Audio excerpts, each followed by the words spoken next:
ಎಲ್ರಿಗೂ ನಮಸ್ಕಾರ. ಪ್ರೇಮನು TV Kannada YouTube ಚಾನಲ್ಗೆ ನಿಮ್ಮೆಲ್ಲರಿಗೂ ಕೂಡ ಸ್ವಾಗತ. ಸ್ನೇಹಿತರೆ, ಶಿಕ್ಷಕರ ನೇಮಕಾತಿ ಅಂತ ಬಂದಾಗ ಇಂಗ್ಲೀಷ್ ಭಾಷಾ ಸಾಮರ್ಥ್ಯ ಕೂಡ ಒಂದು ಪೇಪರ್ ಆಗಿ ಇಟ್ಟಿದ್ದಾರೆ. ಅಂದರೆ ಮುಂಚೆ ಏನು ಕನ್ನಡ ಭಾಷೆ ಸಾಮರ್ಥ್ಯ ಮಾತ್ರ ಇತ್ತು, ಇವಾಗ ಅದ್ರ ಜೊತೆಗೆ 50 ಅಂಕಗಳಿಗೆ ಇಂಗ್ಲೀಷ್ ಭಾಷಾ ಸಾಮರ್ಥ್ಯವನ್ನು ಕೂಡ ಆ್ಯಡ್ ಮಾಡಿರೋದ್ರಿಂದ ದೇರ್ ಇಸ್ ನೋ ಆಪ್ಷನ್ಸ್. ಆಯಿತಾ, ನಮಗೆ ಆಪ್ಷನ್ಸೇ ಇರಲ್ಲ. ಜಸ್ಟ್ ಪ್ರಶ್ನೆ ಕೊಟ್ಟಿರ್ತಾರೆ, ನಮಗೆ ಏನು ಉತ್ತರ ಬರುತ್ತೋ ಅದನ್ನು ವಿತೌಟ್ ಆಪ್ಷನ್ಸ್ ನಾವು ಯೋಚನೆ ಮಾಡಿ ಅದನ್ನ ಬರೀಬೇಕಾಗತ್ತೆ.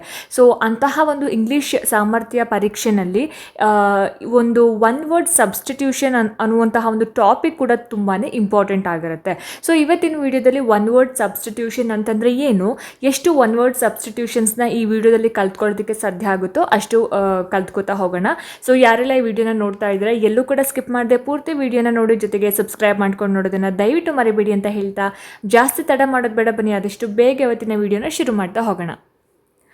ಸ್ನೇಹಿತರೆ, first of all one word substitution ಅಂತಂದರೆ ಒಂದು ಪದ ಅಥವಾ ಪದಗುಚ್ಛದ ಅರ್ಥವನ್ನು ಒಂದೇ ಒಂದು ಪದದಲ್ಲಿ ಹೇಳೋದನ್ನು ನಾವು ಒನ್ ವರ್ಡ್ ಸಬ್ಸ್ಟಿಟ್ಯೂಷನ್ ಅಂತ ಹೇಳಿ ಕರಿತೀವಿ. ಆಯಿತಾ, for example, a person who cannot read or write ಅಂದರೆ ಯಾವ ವ್ಯಕ್ತಿಗೆ ಓದೋದಕ್ಕೆ ಅಥವಾ ಬರೆಯೋದಕ್ಕೆ ಬರೋದಿಲ್ವೋ ಅಂತಹ ವ್ಯಕ್ತಿಗೆ ಒಂದು ಪರ್ಟಿಕ್ಯುಲರ್ ಹೆಸರಿಂದ ನಾವು ಕರಿತೀವಿ. ಕನ್ನಡದಲ್ಲಿ ನಾವು ಅಂಥವ್ರನ್ನ ಅನಕ್ಷರಸ್ಥರು ಅಂತ ಹೇಳಿ ಕರಿತೀವಿ. ಸೊ ಅದೇ ಇಂಗ್ಲೀಷ್ನಲ್ಲಿ ಇಲ್ಲಿಟರೇಟ್ ಅಂತ ಹೇಳಿ ಕರಿತೀವಿ. So a person who cannot read or write ನಾವೇನಂತ ಹೇಳಿ ಕರಿತೀವಿ, ಇಲ್ಲಿಟರೇಟ್ ಅಂತ. ಸೊ ಆ ಥರ ಬಹಳಷ್ಟು ಒನ್ ವರ್ಡ್ ಸಬ್ಸ್ಟಿಟ್ಯೂಷನ್ಸ್ಗಳನ್ನು ನಾವು ನೋಡ್ತಾ ಹೋಗ್ತೀವಿ. ಸೊ ಇವತ್ತಿನ ಒಂದು ವಿಡಿಯೋದಲ್ಲಿ ಎಷ್ಟು ಕಲಿಯೋಕ್ಕೆ ಸಾಧ್ಯ ಆಗುತ್ತೋ ಅಷ್ಟನ್ನು ನಾವು ಕಲ್ತ್ಕೋತಾ ಹೋಗೋಣ. ಸೊ ಮೊದಲನೇದಾಗಿ, ಅ person who loves book is dash ಅಂತ ಕೇಳಿದ್ದಾರೆ. ಅಂದರೆ ಯಾರಿಗೆ ಪುಸ್ತಕ ಅಂದರೆ ಇಷ್ಟ, ಯಾರನ್ನ ನಾವು ಅಂದರೆ ಯಾರು ಜಾಸ್ತಿ ಪುಸ್ತಕವನ್ನು ಓದೋದಕ್ಕೆ ಇಷ್ಟಪಡ್ತಾರೆ ಅಂಥವ್ರನ್ನ ನಾವು ಏನಂತ ಹೇಳಿ ಕರಿತೀವಿ ಅಂತಕ್ಕಂಥದ್ದು. ಓಕೆ, ಸೊ ಅದಕ್ಕೆ ಏನಂತ ಹೇಳಿ ಕರಿತೀವಿ ನಾವು ಇಂಗ್ಲೀಷ್ನಲ್ಲಿ ಆದರೆ ಪುಸ್ತಕವನ್ನು ಜಾಸ್ತಿ ಇಷ್ಟಪಡೋರಿಗೆ ಪುಸ್ತಕ ಪ್ರೇಮಿ ಅಂತ ಹೇಳಿ ಕರಿತೀವಿ ಅಲ್ವಾ. ಸೊ ಪುಸ್ತಕ ಪ್ರೇಮಿ ಅಂತ ಕರಿತೀವಿ. ಅದೇ ಇಂಗ್ಲೀಷ್ನಲ್ಲಿ ಏನಂತ ಹೇಳಿ ಕರಿತೀವಿ, ಬಿಬ್ಲಿಯೋಫೈಲ್ ಅಂತ ಹೇಳಿ ಕರೆಯುವಂಥದ್ದು. Okay, a person who loves book is called bibliophile. ಪುಸ್ತಕಗಳನ್ನು ಪ್ರೀತಿಸುವ ವ್ಯಕ್ತಿಯನ್ನು ನಾವು ಎಂತ ಹೇಳಿ ಕರಿತೀವಿ, ಪುಸ್ತಕ ಪ್ರೇಮಿ ಅಂತ ಹೇಳಿ ಕರಿತೀವಿ. And second one, a person who is an expert in the study of birds. ಅಂದರೆ ಪಕ್ಷಿ ಅಧ್ಯಯನದಲ್ಲಿ ಪರಿಣಿತರಾದಂತಹ ವ್ಯಕ್ತಿಯನ್ನು ನಾವು ಏನಂತ ಹೇಳಿ ಕರಿತೀವಿ ಅಂತಕ್ಕಂಥದ್ದು. ಓಕೆ, ಸೊ ಕನ್ನಡದಲ್ಲಾದರೆ ನಾವೇನಂತ ಹೇಳಿ ಕರಿತೀವಿ, ಪಕ್ಷಿ ಶಾಸ್ತ್ರಜ್ಞ ಅಂತ ಹೇಳಿ ಕರಿತೀವಿ ಅಲ್ವಾ. ಸೊ ಅದೇ ಇಂಗ್ಲೀಷ್ನಲ್ಲಿ ಏನಂತ ಹೇಳಿ ಕರಿತೀವಿ, ಆರ್ನಿಥಾಲಜಿಸ್ಟ್ ಅಂತ ಹೇಳಿ ಕರಿತೀವಿ. ಓಕೆ, ಆರ್ನಿಥಾಲಜಿಸ್ಟ್ ಅಂತ ಹೇಳಿ ಕರೆಯುವಂಥದ್ದು. ಸೊ ಆರ್ನಿಥಾಲಜಿಸ್ಟ್ ಅಂತ ಹೇಳಿದ್ರೆ ಏನು, ಪಕ್ಷಿ ಶಾಸ್ತ್ರಜ್ಞ ಅಥವಾ ಪಕ್ಷಿ ಶಾಸ್ತ್ರಜ್ಞ ಅಂತ ಹೇಳಿ ಕರಿತೀವಿ. ಓಕೆ, ಆ್ಯಂಡ್ ನೆಕ್ಸ್ಟ್ ನೋಡಿ, ಇಲ್ಲಿ one who is a hater of man kind ಅಂತ ಇದೆ. ಅಂದರೆ ಅದರ ಕನ್ನಡ ಒಂದು ಅರ್ಥ ಏನಪ್ಪ ಅಂದರೆ ಮಾನವ ಕುಲವನ್ನು ಅಥವಾ ಮನುಕುಲವನ್ನು ದ್ವೇಷಿಸುವವನು. ಅವರನ್ನು ನಾವು ಕನ್ನಡದಲ್ಲಿ ಏನಂತ ಹೇಳ್ತೀವಿ, ಮಾನವ ದ್ವೇಷಿ ಅಂತ ಹೇಳಿ ಕರಿತೀವಿ. ಅದೇ ಇಂಗ್ಲೀಷ್ನಲ್ಲಿ ಏನಂತ ಹೇಳಿ ಕರಿತೀವಿ ಅಂತ ಹೇಳಿದರೆ ಮಿಸೆಂಥ್ರೋಪ್ ಅಂತ ಹೇಳಿ ಕರೆಯುವಂಥದ್ದು. Okay, one who is a hater of mankind is called misanthrope. Okay, ಮಾನವ ಕುಲವನ್ನು ದ್ವೇಷಿಸುವವರನ್ನು ಮಾನವ ದ್ವೇಷಿ ಅಂತ ಹೇಳಿ ಕರಿತೀವಿ ಅಂತ ಹೇಳಿ.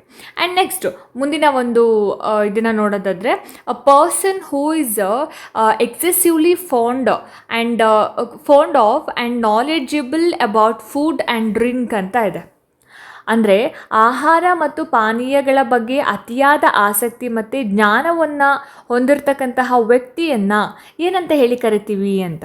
ಓಕೆ, ಕನ್ನಡದಲ್ಲಾದರೆ ಏನಂತ ಹೇಳಿ ಕರಿತೀವಿ ನಾವು, ಭೋಜನ ಪ್ರಿಯ ಅಂತ ಹೇಳಿ ಕರಿತೀವಲ್ವಾ. ಸೊ ಅದೇ ಇಂಗ್ಲೀಷ್ನಲ್ಲಿ ಏನಂತ ಹೇಳಿ ಕರಿತೀವಿ ಹಾಗಾದರೆ, ಇಂಗ್ಲೀಷ್ನಲ್ಲಿ ಗೌರ್ಮೆಟ್ ಅಂತ ಹೇಳಿ ಕರಿತೀವಿ. ಆಯಿತಾ, ಗೌರ್ಮೆಟ್ ಅಂತ. ಆ್ಯಂಡ್ ನೆಕ್ಸ್ಟ್ ನೋಡಿ, ಇಲ್ಲಿ ಮುಂದಿನ ಒಂದು ಕ್ವೆಶ್ಚನ್ ಈ ರೀತಿ ಇದೆ, one who is unable to pay one's debts. ಅಂದರೆ ತನ್ನ ಸಾಲಗಳನ್ನು ತೀರಿಸೋದಕ್ಕೆ ಸಾಧ್ಯ ಆಗದೇ ಇರತಕ್ಕಂತಹ ವ್ಯಕ್ತಿಯನ್ನು ನಾವೇನಂತ ಹೇಳಿ ಕರಿತೀವಿ, one who is unable to pay one's debts ಅಂತ ಹೇಳಿದ್ರೆ ದಿವಾಳಿ ಅಥವಾ ಇಂಗ್ಲೀಷ್ನಲ್ಲಿ ಬ್ಯಾಂಕ್ರಪ್ಟ್ ಅಂತ ಹೇಳಿ ಕರಿತೀವಿ. ಓಕೆ, ಇವರು ತನ್ನ ಯಾವುದೇ ಒಂದು ಸಾಲಗಳನ್ನ ತೀರಿಸೋದಕ್ಕೆ ಆಗದೇ ಇರತಕ್ಕಂತಹ ವ್ಯಕ್ತಿಯನ್ನು ನಾವು ಬ್ಯಾಂಕ್ರಪ್ಟ್ ಅಂತ ಹೇಳಿ ಕರೆಯುವಂಥದ್ದು. ಆ್ಯಂಡ್ ನೆಕ್ಸ್ಟ್ ನೋಡಿಲಿ, a person who is fond of or characterised by an extravagant and ostentation ostentatious lifestyle ಅಂತ. ಅಂದರೆ ಭೋಗವಾದಿ ಮತ್ತು ಐಷಾರಾಮಿ ಜೀವನ ಶೈಲಿಯನ್ನು ಇಷ್ಟಪಡುವ ಅಥವಾ ಅಂತಹ ವ್ಯಕ್ತಿಯನ್ನು ನಾವು ಏನಂತ ಹೇಳಿ ಕರಿತೀವಿ? A person who is fond of or characterised by an extravagant and ostentatious lifestyle ಅಂತ. ಸೊ ಕನ್ನಡದಲ್ಲಿ ನಾವು ಏನಂತ ಹೇಳಿ ಕರಿತೀವಿ ಅಂತ ಹೇಳಿದ್ರೆ ಭೋಗಾಸಕ್ತ ಅಂತ ಹೇಳಿ ಕರಿತೀವಿ. ಅದೇ ಇಂಗ್ಲೀಷ್ನಲ್ಲಿ ಎಪಿಕ್ಯೂರ್ ಅಂತ ಹೇಳಿ ಕರಿತೀವಿ. ಓಕೆ, ಇದೆಲ್ಲ ನಿಮಗೆ ತುಂಬ ಇಂಪಾರ್ಟೆಂಟು, ನೆನ್ಪಿಟ್ಕೊಳ್ಳೋದಕ್ಕೆ ಸ್ವಲ್ಪ ಕಷ್ಟ ಆಗುತ್ತೆ. ಬಟ್ ಪದೇ ಪದೇ ಆ ವರ್ಡ್ಸ್ಗಳು ನಮ್ಮ ಕಿವಿ ಮೇಲೆ ಬೀಳ್ತಾ ಇದ್ರೆ ಡೆಫಿನೆಟ್ಲಿ ನಾವು ಈ ಸೆಂಟೆನ್ಸ್ನ ಕೇಳಿದ ತಕ್ಷಣ ನಮಗೆ ಆ ವರ್ಡ್ಸ್ಗಳು ನೆನಪಾಗ್ತಾ ಹೋಗುತ್ತೆ. ಓಕೆ, ಆ್ಯಂಡ್ ನೆಕ್ಸ್ಟ್ ಮುಂದಿನ ಒಂದು ಒನ್ ವರ್ಡ್ ಸಬ್ಸ್ಟಿಟ್ಯೂಷನ್ ನೋಡೋಣ. A person who is self centred and thinks only of oneself ಅಂತ. ಅಂದರೆ ಸ್ವಕೇಂದ್ರಿತ ಮತ್ತು ತನ್ನ ಬಗ್ಗೆ ಮಾತ್ರ ಯೋಚನೆ ಮಾಡ್ತಕ್ಕಂತಹ ವ್ಯಕ್ತಿಯನ್ನು ನಾವು ಇಲ್ಲಿ ಏನಂತ ಹೇಳಿ ಕರಿತೀವಿ ಅಂತ ಹೇಳಿಬಿಟ್ಟು ಕೇಳಿದ್ದಾರೆ. ಇದಕ್ಕೆ ನಾವು ಅಹಂಕಾರಿ ಅಂತ ಹೇಳ್ತೀವಿ ಆ್ಯಂಡ್ ಇಂಗ್ಲೀಷ್ನಲ್ಲಿ ಈಗೋಯಿಸ್ಟಿಕ್ ಅಂತಲೂ ಕೂಡ ಕರಿತೀವಿ.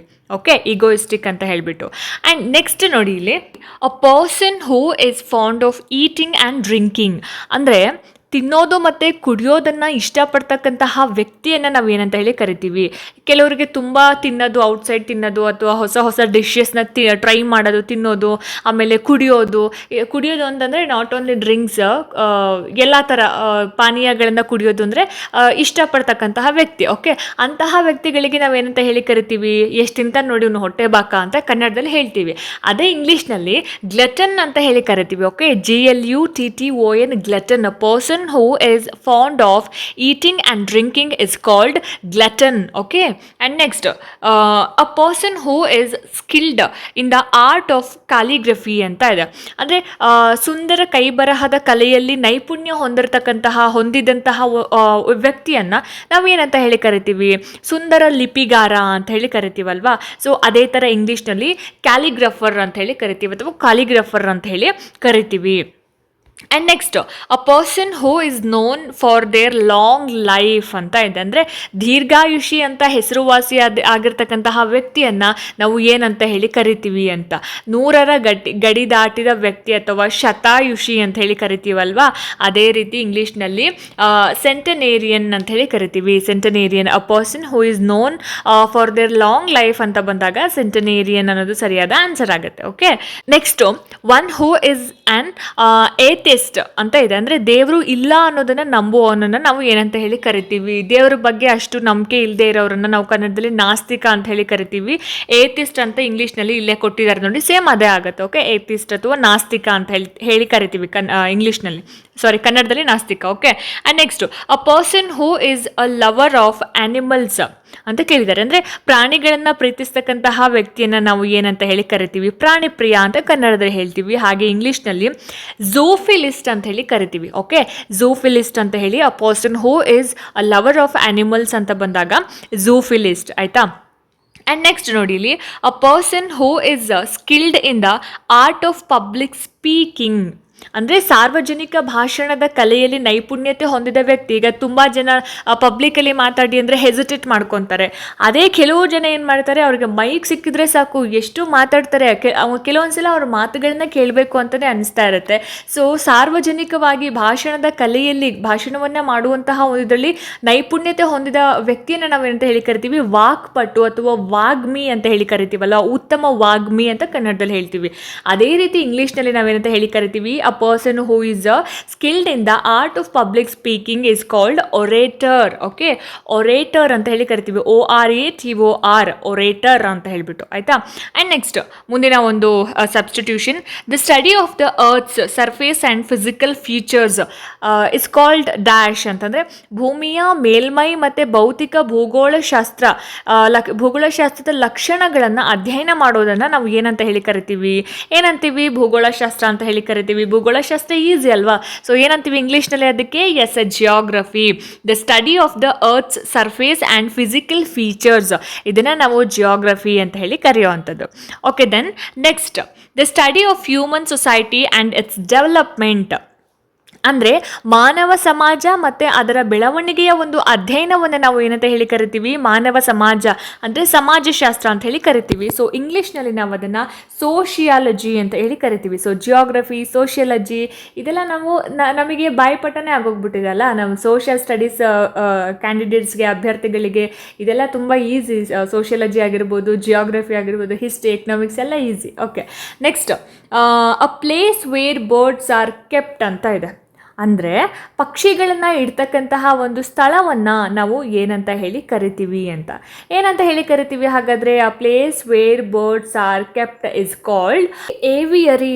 ಅಂದರೆ ಕನ್ನಡದಲ್ಲಿ ನಾವು ಪಕ್ಷಿಧಾಮ ಅಂತ ಹೇಳಿ ಕರಿತೀವಿ. Okay, aviary. A place where birds are kept is called aviary. Okay, and then next ನೋಡಿ ಇಲ್ಲಿ, a person who is a lover of nature. ಅಂದರೆ ಪ್ರಕೃತಿಯನ್ನು ಪ್ರೀತಿಸ್ತಕ್ಕಂತಹ ವ್ಯಕ್ತಿಯನ್ನು ನಾವು ಏನಂತ ಹೇಳಿ ಕರಿತೀವಿ? ಕನ್ನಡದಲ್ಲಿ ಪಕ್ಷಿ ಪ್ರೇಮಿ ಅಂತ, ಪ್ರಕೃತಿ ಪ್ರೇಮಿ ಅಂತ ಕರಿತೀವಿ. ಪ್ರಕೃತಿಯನ್ನು ಏನೋ ಇಷ್ಟಪಡ್ತಕ್ಕಂತಹ ವ್ಯಕ್ತಿ ಪ್ರಕೃತಿ ಪ್ರೇಮಿ. ಅದೇ ಇಂಗ್ಲೀಷ್ನಲ್ಲಿ ಏನಂತ ಹೇಳಿ ಕರಿತೀವಿ? ನ್ಯಾಚುರಲಿಸ್ಟ್ ಅಂತ ಹೇಳಿ ಕರಿತೀವಿ. Okay, a person who is a lover of nature is called naturalist. And then next ನೋಡಿ ಇಲ್ಲಿ, the practice of having multiple wives. ಅಂದರೆ ಒಂದಕ್ಕಿಂತ ಹೆಚ್ಚು ಜನ ಹೆಂಡತಿಯರನ್ನು ಹೊಂದಿರುವವರನ್ನು ನಾವು ಏನಂತ ಹೇಳಿ ಕರಿತೀವಿ? ಕನ್ನಡದಲ್ಲಿ ನಾವು ಬಹುಪತ್ನಿತ್ವ ಅಂತ ಹೇಳಿ ಕರಿತೀವಿ. ಒಂದಕ್ಕಿಂತ ಜಾಸ್ತಿ 2, 3, 4 ಈ ಥರ ಹೆಂಡತಿಯರನ್ನ ಹೊಂದಿರ್ತಾರಲ್ಲ, ಪತ್ನಿಯರನ್ನು, ಅವ್ರನ್ನ ಬಹುಪತ್ನಿತ್ವ ಅಂತ ಹೇಳಿ ಕರಿತೀವಿ ಆ ಒಂದು ಇದನ್ನು. ಸೊ ಇಂಗ್ಲೀಷ್ನಲ್ಲಿ ಅದನ್ನು ಪಾಲಿಗಾಮಿ ಅಂತ ಹೇಳಿ ಕರಿತೀವಿ. Okay, the practice of having multiple wives is called polygamy ಅಂತಕ್ಕಂಥದ್ದು. ಆಯಿತಾ? ನೆಕ್ಸ್ಟು ಇದಕ್ಕೆ ಆಪೋಸಿಟ್ ಆಗಿ ಇರೋದನ್ನ ನಾವೇನಂತ ಹೇಳಿ ಕರಿತೀವಿ ನೋಡೋಣ. ನೋಡಿ ಇಲ್ಲಿ, the practice of having only one wives. ಅಂದರೆ ಒಬ್ಬಳೇ ಹೆಂಡತಿಯನ್ನು ಹೊಂದಿರುವಂತಹ ಪದ್ಧತಿಯನ್ನು ನಾವು ಏಕಪತ್ನಿತ್ವ ಅಂತ ಹೇಳಿ ಕರಿತೀವಿ. ಅದನ್ನೇ ಇಂಗ್ಲೀಷ್ನಲ್ಲಿ ಮೋನೋಗಾಮಿ ಅಂತ ಹೇಳಿ ಕರಿತೀವಿ. ಓಕೆ, ಮೋನೋಗಾಮಿ ಅಂತ ಹೇಳಿ ಕರಿತೀವಿ. ಸೊ ಏನು ಜಾಸ್ತಿ ಜನ ಹೆಂಡತಿರು ಇರೋದನ್ನ ಪಾಲಿಗಾಮಿ ಅಂತ ಹೇಳಿ ಕರಿತೀವಿ. ಒಬ್ಳು ಹೆಂಡತಿ ಇರೋದನ್ನ ಮೋನೋಗಾಮಿ ಅಂತ ಹೇಳಿ ಕರೆಯುವಂಥದ್ದು. Okay, and next one who is a lover of wine. ಅಂದರೆ ವೈನನ್ನು ಇಷ್ಟಪಡೋರು, ವೈನನ್ನು ಕುಡಿಯೋಕ್ಕೆ ಇಷ್ಟಪಡೋರನ್ನ ನಾವು ಏನಂತ ಹೇಳಿ ಕರಿತೀವಿ? ವೈನ್ ಪ್ರೇಮಿ ಅಂತ ಕರಿತೀವಿ. ಅದೇ ಕನ್ನಡದಲ್ಲಿ ವೈನೋಫೈಲ್ ಅಂತ ಹೇಳಿ ಕರಿತೀವಿ. ಓಕೆ, ವೈನೋಫೈಲ್ ಅಂತ ಹೇಳಿ ಕರಿತೀವಿ. ವೈನನ್ನು ಪ್ರೀತಿಸುವವನನ್ನು ವೈನ್ ಪ್ರೇಮಿ ಅಂತ ಹೇಳಿ ಕರೆಯುವಂಥದ್ದು. And next, a person who is skilled in the art of writing and reporting for newspapers or magazines dash. ಅಂದರೆ ಪತ್ರಿಕೆಗಳು ಅಥವಾ ನಿಯತಕಾಲಿಕೆಗಳಿಗಾಗಿ ಬರೆಯುವಂತಹ ಮತ್ತು ವರದಿ ಮಾಡುವ ಕಲೆಯಲ್ಲಿ ನೈಪುಣ್ಯ ಹೊಂದಿದ ವ್ಯಕ್ತಿಯನ್ನು ನಾವೇನಂತ ಹೇಳಿ ಕರಿತೀವಿ? ಪತ್ರಕರ್ತ ಅಂತ ಹೇಳಿ ಕರಿತೀವಲ್ವಾ. ಇಂಗ್ಲೀಷ್ನಲ್ಲಿ ನಾವು ಇದನ್ನು ಜರ್ನಲಿಸ್ಟ್ ಅಂತ ಹೇಳಿ ಕರಿತೀವಿ. ಓಕೆ, ಜರ್ನಲಿಸ್ಟ್ ಅಂತ ಹೇಳಿ, ಪತ್ರಕರ್ತರನ್ನು ನಾವು ಜರ್ನಲಿಸ್ಟ್ ಅಂತ ಹೇಳಿ ಕರೆಯುವಂಥದ್ದು. ಆ್ಯಂಡ್ ನೆಕ್ಸ್ಟ್ ನೋಡಿ ಇಲ್ಲಿ, a person who is a lover of music. So music ಅಂದರೆ ಸಂಗೀತವನ್ನು ಪ್ರೀತಿಸುವಂತಹ ವ್ಯಕ್ತಿ, ಸಂಗೀತವನ್ನು ಕೇಳೋದಕ್ಕೆ ಇಷ್ಟಪಡ್ತಕ್ಕಂತಹ ವ್ಯಕ್ತಿಯನ್ನು ನಾವು ಸಂಗೀತ ಪ್ರಿಯ ಅಂತ ಹೇಳಿ ಕರಿತೀವಿ. ಅದೇ ಇಂಗ್ಲೀಷ್ನಲ್ಲಿ ಮ್ಯೂಸಿಕೋಫೈಲ್ ಅಂತ ಹೇಳಿ ಕರಿತೀವಿ.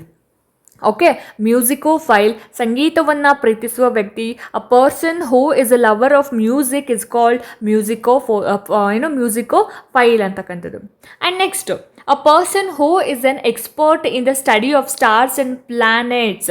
ಅಂದರೆ ನಕ್ಷತ್ರಗಳು ಮತ್ತು ಗ್ರಹಗಳ ಅಧ್ಯಯನದಲ್ಲಿ ಪರಿಣಿತರಾಗಿರ್ತಕ್ಕಂತಹ ವ್ಯಕ್ತಿಯನ್ನು ನಾವೇನಂತ ಹೇಳಿ ಕರಿತೀವಿ? ಕನ್ನಡದಲ್ಲಿ ಖಗೋಳಶಾಸ್ತ್ರಜ್ಞ ಅಂತ ಹೇಳಿ ಕರಿತೀವಿ. ಅದೇ ಇಂಗ್ಲೀಷ್ನಲ್ಲಿ ಆಸ್ಟ್ರೋನಾಮರ್ ಅಂತ ಹೇಳಿ ಕರಿತೀವಿ.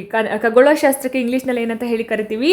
Astronomer. And next, one who is able to use both hands with equal ease ಅಂತ.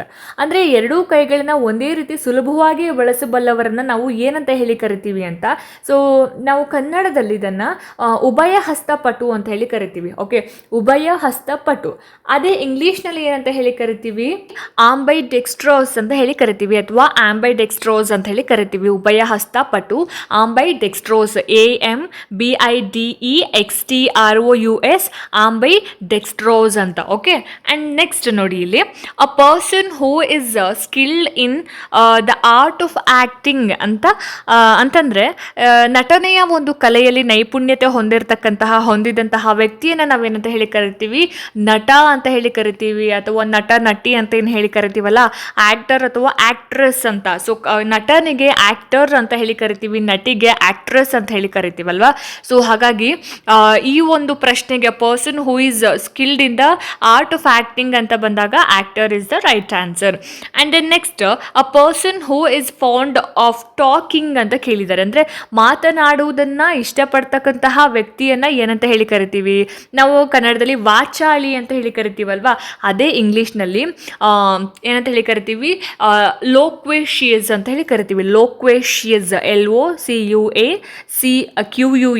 LOCUACIOUS ಲೋಕ್ವೇಶಿಯಸ್ ಅಂತ ಅಂದರೆ ಮಾತನಾಡುವುದನ್ನು ಇಷ್ಟಪಡ್ತಕ್ಕಂತಹ ವ್ಯಕ್ತಿಯನ್ನು a person who is fond of talking loquacious ಅಂತ ಹೇಳಿ ಕರಿತೀವಿ, ವಾಚಾಳಿ ಅಂತಕ್ಕಂಥದ್ದು. ಆ್ಯಂಡ್ ನೆಕ್ಸ್ಟ್ ನೋಡಿಲಿ a person who is expert in the study of languages ಅಂದರೆ ಭಾಷೆಗಳ ಅಧ್ಯಯನದಲ್ಲಿ ಪರಿಣಿತರಾದ ವ್ಯಕ್ತಿಯನ್ನು ನಾವೇನಂತ ಹೇಳಿ ಕರಿತೀವಿ ಭಾಷಾ ಶಾಸ್ತ್ರಜ್ಞ ಅಂತ ಕನ್ನಡದಲ್ಲಿ ಹೇಳ್ತೀವಿ. ಅದೇ ಇಂಗ್ಲೀಷ್ನಲ್ಲಿ ಲಿಂಗ್ವಿಸ್ಟ್ ಅಂತ ಹೇಳಿ ಕರಿತೀವಿ. ಲಿಂಗ್ವಿಸ್ಟ್ ಭಾಷೆಗಳ ಅಧ್ಯಯನದಲ್ಲಿ ಪರಿಣಿತರಾದ ವ್ಯಕ್ತಿ. A person who is an expert in the study of languages is called linguist. Okay, next ನೋಡಿ the study of ancient things ಅಂದರೆ ಏನ್ಷಿಂಟ್ ಅಂತಂದರೆ ಪುರಾತನ ವಸ್ತುಗಳ ಒಂದು ಅಧ್ಯಯನವನ್ನು ಮಾಡೋದನ್ನ ಏನಂತ ಹೇಳಿ ಕರಿತೀವಿ ಅಂತ. ಸೊ ಕನ್ನಡದಲ್ಲಿ ಪುರಾತತ್ವ ಶಾಸ್ತ್ರ ಅಂತ ಹೇಳಿ ಕರಿತೀವಿ. ಅದೇ ಇಂಗ್ಲೀಷ್ನಲ್ಲಿ ಆರ್ಕಿಯಾಲಜಿ ಅಂತ ಹೇಳಿ ಕರೆಯುವಂಥದ್ದು. ಓಕೆ, ಆ್ಯಂಡ್ ನೆಕ್ಸ್ಟ್ ಮುಂದಿನ ಒಂದು ಇನ್ನು substitution a person who is a lover of good food ಅಂದರೆ ಉತ್ತಮ ಆಹಾರವನ್ನು ಪ್ರೀತಿಸುವ ವ್ಯಕ್ತಿಯನ್ನು ನಾವು ಏನಂತ ಹೇಳಿ ಕರಿತೀವಿ ಭೋಜನ ಪ್ರಿಯ ಅಂತ ಹೇಳಿ ಕರಿತೀವಿ. ಓಕೆ, ಭೋಜನ ಪ್ರಿಯ ಬೇರೆ, ಹೊಟ್ಟೆ ಬಾಕ ಬೇರೆ. ಹೊಟ್ಟೆ ಬಾಕ ಸೇಮ್ ಇದೇ ಬಂದಿತ್ತು, ತುಂಬ ಅಂದರೆ ಊಟವನ್ನು ಇಷ್ಟಪಡ್ತಕ್ಕಂತಹ ವ್ಯಕ್ತಿಗೆ ಏನಂತ ಹೇಳಿ ಕರಿತೀವಿ ಅಂತ ಗ್ಲಟನ್ ಅಂತ ಹೇಳಿದೆ, ಅದು ಹೊಟ್ಟೆ ಬಾಕ. ಸೊ ಭೋಜನ ಪ್ರಿಯಾಗೆ ಏನಂತ ಹೇಳಿ ಕರೀತಾರೆ ಗ್ಯಾಸ್ಟ್ರೋನೋಮ್ ಅಂತ ಹೇಳಿ ಕರೀತಾರೆ. Okay, gastronome a person who is a lover of good food is called gastronome. Okay, and next the act of looking back on one's life ಒಬ್ಬರ ಜೀವನವನ್ನು ಹಿಂತಿರುಗಿ ನೋಡುವಂತಹ ಒಂದು ಕ್ರಿಯೆಯನ್ನು ನಾವು ಕನ್ನಡದಲ್ಲಿ ಅವಲೋಕನ ಅಂತ ಹೇಳಿ ಕರಿತೀವಿ. ಅದೇ ಇಂಗ್ಲೀಷ್ನಲ್ಲಿ ರೆಸ್ಟ್ರೋಸ್ಪೆಕ್ಷನ್ ಅಂತ ಹೇಳಿ ಕರಿತೀವಿ. Okay, retrospection is called the act of looking back on one's life. ಅವಲೋಕನ, retrospection. Okay, next a person who is a lover of peace ಅಂತಂದರೆ ಏನು, ಇಲ್ಲಿ ಶಾಂತಿ, ನೆಮ್ಮದಿ ಅಂತ ಹೇಳ್ತೀವಲ್ಲ. ಸೊ ಶಾಂತಿಯನ್ನು ಪ್ರೀತಿಸುವಂತಹ ವ್ಯಕ್ತಿಯನ್ನು ನಾವು ಏನಂತ ಹೇಳಿ ಕರಿತೀವಿ ಶಾಂತಿವಾದಿ ಅಂತ ಹೇಳಿ ಕರಿತೀವಿ. ಇಂಗ್ಲೀಷ್ನಲ್ಲಿ ಪೆಸಿಫಿಸ್ಟ್ ಅಂತ ಹೇಳಿ ಕರಿತೀವಿ. ಓಕೆ, ಪೆಸಿಫಿಸ್ಟ್ PACIFIST ಪೆಸಿಫಿಸ್ಟ್ ಅಂತ ಹೇಳಿ ಕರಿತೀವಿ. A person who is a lover of peace is called pacifist. And next the study of ancient civilisation ಅಂತಂದರೆ ನಾಗರಿಕತೆ. ಓಕೆ, ನಾಗರಿಕತೆ ಅಂದರೆ ಪ್ರಾಚೀನ ನಾಗರಿಕತೆಗಳ ಅಧ್ಯಯನವನ್ನು ಮಾಡೋದನ್ನು ಏನಂತ ಹೇಳಿ ಕರಿತೀವಿ ಮಾನವಶಾಸ್ತ್ರ ಅಂತ ಹೇಳಿ ಕರಿತೀವಿ. ಅದೇ ಇಂಗ್ಲೀಷ್ನಲ್ಲಿ ಆಂಥ್ರೋಪೊಲಜಿ ಅಂತ ಹೇಳಿ ಕರಿತೀವಿ. ಆಂಥ್ರೋಪೊಲಜಿ ಅಂದರೆ ಮಾನವಶಾಸ್ತ್ರ, ಪ್ರಾಚೀನ ನಾಗರಿಕತೆಗಳ ಒಂದು ಅಧ್ಯಯನವನ್ನು ಮಾಡೋದನ್ನು ಆಂಥ್ರೋಪೊಲಜಿ ಅಂತ ಹೇಳಿ ಕರಿತೀವಿ. ಆ್ಯಂಡ್ ನೆಕ್ಸ್ಟ್ ನೋಡಿ ಇಲ್ಲಿ the study of the human mind. So ಮಾನವನ ಮನಸ್ಸಿನ ಅಧ್ಯಯನವನ್ನು ನಾವೇನಂತ ಹೇಳಿ ಕರಿತೀವಿ ಮನೋವಿಜ್ಞಾನ ಅಂತ ಹೇಳಿ ಕರಿತೀವಿ. ಸೊ ಸೈಕಾಲಜಿ ಇಂಗ್ಲೀಷ್ನಲ್ಲಿ ನಾವೇನಂತ ಹೇಳ್ತೀವಿ psychology. The study of the human mind is called psychology. Okay, next a person who is a hater of women ಅಂದರೆ ಸ್ತ್ರೀಯರನ್ನು ದ್ವೇಷಿಸುವವರನ್ನು ನಾವು ಏನಂತ ಹೇಳಿ ಕರಿತೀವಿ ಕನ್ನಡದಲ್ಲಿ ಸ್ತ್ರೀ ದ್ವೇಷಿ ಅಂತ ಹೇಳಿ ಕರಿತೀವಿ. ಅದೇ ಇಂಗ್ಲೀಷ್ನಲ್ಲಿ ಮಿಸೋಜೈನಿಸ್ಟ್. ಸೊ ಏನಂತ ಹೇಳಿ ಕರಿತೀವಿ ಮಿಸೋಜಿನಿಸ್ಟ್ ಅಂತ ಹೇಳಿ ಕರಿತೀವಿ. ಸ್ತ್ರೀ ದ್ವೇಷಿ ಮಿಸೋಜಿನಿಸ್ಟ್ ಅಂತ. Okay, next a person who is a lover of women ಅಂದರೆ ಸ್ತ್ರೀಯರನ್ನು ಪ್ರೀತಿಸುವವರನ್ನು ಏನಂತ ಹೇಳಿ ಕರಿತೀವಿ ಸ್ತ್ರೀ ಪ್ರೇಮಿ ಅಂತ ಹೇಳಿ ಕರಿತೀವಿ. ಅದೇ ಇಂಗ್ಲೀಷ್ನಲ್ಲಿ ಫಿಲಾಜಿನಿಸ್ಟ್ ಅಂತ ಹೇಳಿ ಕರಿತೀವಿ. Okay, one person is a lover of women is called philogynist. Next a person who is a lover of oneself ಅಂದರೆ ತನ್ನನ್ನು ತಾನೇ ಪ್ರೀತಿಸುವ ವ್ಯಕ್ತಿಯನ್ನು ಏನಂತ ಹೇಳಿ ಕರಿತೀವಿ ಸ್ವಪ್ರೇಮಿ ಅಂತ ಹೇಳಿ ಕರಿತೀವಿ. ನರ್ಸಿಸ್ಟ್ ಅಂತ ಹೇಳಿ ಕರಿತೀವಿ. ಓಕೆ, ನರ್ಸಿಸ್ಟ್ ಅಥವಾ ಒಂದೊಂದ್ಸಲ ಸೆಲ್ಫ್ ಅಬ್ಸೆಷನ್ ಅಂತಲೂ ಕೂಡ ಹೇಳ್ತಾರಲ್ವ. ಸೆಲ್ಫ್ ಅಬ್ಸೆಷನ್ ಅಂತಂದರೆ ನಮ್ಮನ್ನು ನಾವೇ ಜಾಸ್ತಿ ಇಷ್ಟಪಟ್ಕೊಳ್ಳೋದು. ಸೊ ಅದಕ್ಕೆ ಒನ್ ವರ್ಡ್ ಸಬ್ಸ್ಟಿಟ್ಯೂಷನ್ ಸ್ವಪ್ರೇಮಿ ಅಂತ ಅಂದರೆ ನರ್ಸಿಸ್ಟ್ ಅನ್ನೋದು ಕೂಡ ಆಗುತ್ತೆ. And next a place where bees are kept bees ಅಂತಂದ್ರೆ ಏನು ಇಲ್ಲಿ ಜೇನು ಹುಳ, ಜೇನು ನೊಣ ಅಂತ ಹೇಳ್ತೀವಲ್ವಾ. ಸೊ ಜೇನು ನೊಣಗಳನ್ನು ಇಡ್ತಕ್ಕಂತಹ ಒಂದು ಸ್ಥಳ, ಜೇನು ನೊಣಗಳನ್ನು ಇಡುವ ಸ್ಥಳ ಜೇನುಗೂಡು. ಸೊ ಇಂಗ್ಲೀಷ್ನಲ್ಲಿ ಒನ್ ವರ್ಡಲ್ಲಿ ನಾವು ಏನಂತ ಹೇಳಿ ಕರಿತೀವಿ, ಏಪಿಯರಿ ಅಂತ ಹೇಳಿ ಕರಿತೀವಿ. ಓಕೆ, ನೆಕ್ಸ್ಟ್ ಮುಂದಿನ ಒಂದು ಸಬ್ಸ್ಟಿಟ್ಯೂಷನ್ ನೋಡಿ, ಇಲ್ಲಿ ಈ ರೀತಿ ಕೊಟ್ಟಿದ್ದಾರೆ. ಅ person who is a lover of horses. So horses ಅಂತಂದ್ರೆ ಏನು ಹೇಳಿ, ಕುದುರೆಗಳನ್ನು ಪ್ರೀತಿಸುವಂತಹ ವ್ಯಕ್ತಿ.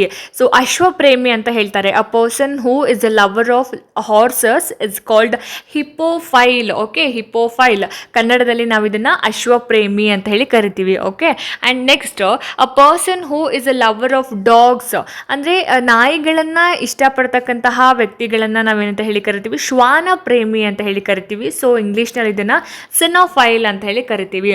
ಸಿನೋಫೈಲ್, ಇದು ಸೈನೋಫೈಲ್ ಅಲ್ಲ, ಸಿನೋಫೈಲ್ ಅಂತ ಹೇಳಿ ಕರಿತೀವಿ. ಓಕೆ, ಸೊ ಈ ರೀತಿ ಬಹಳಷ್ಟು ಒನ್ ವರ್ಡ್ ಸಬ್ಸ್ಟಿಟ್ಯೂಷನ್ಸ್ನ ನಾನು ನೆಕ್ಸ್ಟ್ ವೀಡಿಯೋಸ್ಗಳಲ್ಲಿ ನಿಮಗೆ ತಿಳಿಸ್ಕೊಡ್ತಾ ಹೋಗ್ತೀನಿ. ಸೊ ಈ ವಿಡಿಯೋಗೆ ಇಷ್ಟು ಸಾಕು. ಓಕೆ, ನೆಕ್ಸ್ಟ್ ವಿಡಿಯೋದಲ್ಲಿ ನಾನು ನಿಮಗೆ ಸಿಗ್ತೀನಿ. ಹೋಪ್ಫುಲಿ ಈ ವಿಡಿಯೋ ನಿಮ್ಗೆ ಇಷ್ಟ ಆಯಿತು, ಅನುಕೂಲ ಆಯಿತು ಅಂತ ಭಾವಿಸ್ತೀನಿ. ಇಷ್ಟ ಆಯಿತು ಅಂತಂದರೆ ದಯವಿಟ್ಟು ಲೈಕ್ ಮಾಡಿ, ಶೇರ್ ಮಾಡಿ, ಹಾಗೆ ನಿಮ್ಮ ಅನಿಸಿಕೆ ಅಭಿಪ್ರಾಯಗಳು ಏನೇ ಇದ್ರೂ ಕೂಡ ನನಗೆ ಕಾಮೆಂಟ್ ಸೆಕ್ಷನಲ್ಲಿ ತಿಳಿಸಿ ಅಂತ ಹೇಳ್ತಾ, ಇದೇ ರೀತಿ ಹೆಚ್ಚಿನ ವೀಡಿಯೋಸ್ಗಳಿಗೋಸ್ಕರ ನಿರಂತರವಾಗಿ ನನ್ನ ಚಾನಲನ್ನು ನೋಡ್ತಾ ಇರಿ. ಮುಂದಿನ ವೀಡಿಯೋಸ್ಗಳಲ್ಲಿ ನಾನು ನಿಮಗೆ ಸಿಗ್ತೀನಿ. ಅಲ್ಲಿ ತನಕ ಎಲ್ರಿಗೂ ನಮಸ್ಕಾರ.